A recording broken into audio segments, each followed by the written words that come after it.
All mankind requires shelter. And how do we build shelter? In the most inefficient, carbon heavy, and ridiculous manner, whereby you're using excessive material to create a space which is inflexible, which requires huge maintenance, which is custom built each and every single time, therefore expensive, time consuming, and yet we keep doing it again and again. Why can't we have building blocks which are assembled in a certain way to create a building? And that's how the idea of Darwin was born. So if one were to question these paradigms and start from scratch, what would you get? A, you have to cohabit and not inhabit when you build. You cannot just go and occupy land the way we do.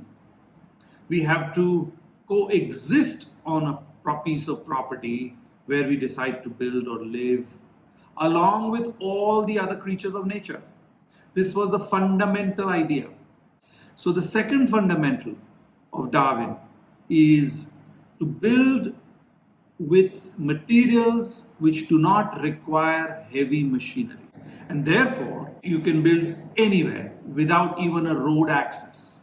A road access, for those of you who haven't thought of it, is fundamental in the current building industry. And number three, use of technology in the design process. On a computer, the model could then go to machine fabrication factory and be entirely prefabricated to the last nut and bolt, packed like an IKEA, and taken in a small vehicle. We started with these fundamental principles, and we have ended up making this concept of Darwin come alive with three different models to start with. One is primarily for resorts in fragile landscapes, that is called nomad. It is inspired by the nomadic architecture. It blends with nature, it blends with environment. It does not create a footprint. None of the Darwins create footprint. They are, for all practical purposes, permanent construction, but not so permanent that you cannot move them, cannot reuse them.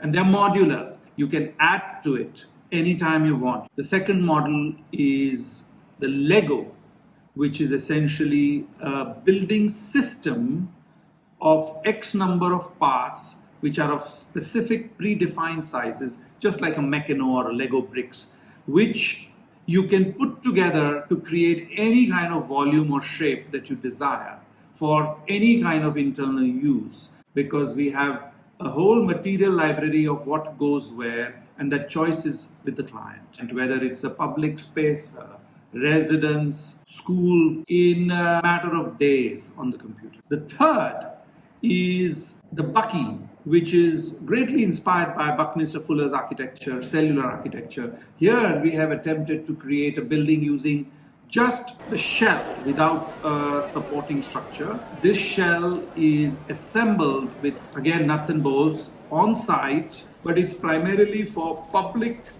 spaces, things like galleries or exhibition halls or large town halls, or theater, nightclubs, museum spaces, etc. These buildings too do not require any major foundation at all. It's anchored to the ground. It sits on top, but it's anchored to the ground. This structure is a dome structure where domes can even connect with each other to become an amazing exhibition space, for instance. So Darwin is our answer to the inefficiencies of modern day building, where finally man cohabits with nature.